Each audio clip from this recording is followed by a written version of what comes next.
For over 100 years, Pepperpot near AK Woods has represented isolation. It was built in the early 1900s by the owner of AK House, Charles Taylor. Sedbergh folklore tells that when Charles' daughter Annie contracted tuberculosis, he built Pepperpot so that she could live in isolation, close to her family in nearby AK House, but self-isolating to prevent her spreading the disease to others. Pepperpot is a small building. The ground floor is around 3 metres in diameter, and the first floor is smaller still. The entire floor space is less than a third the size of the average UK hotel room. The logistics of supporting someone self-isolating in Pepperpot would have been complex.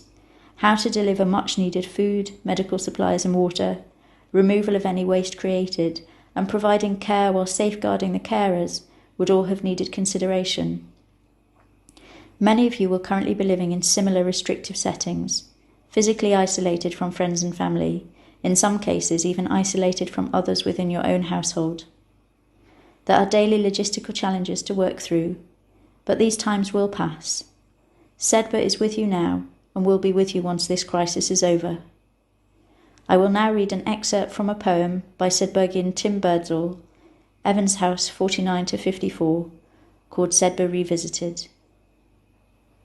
Let me stand again on Winder in the magic summer breeze, feel once more the stones and heather, watch the bracken and the trees. Let me see again the river and the fields and walls and farms. Sedbergh, let me feel you near me, let me take you in my arms.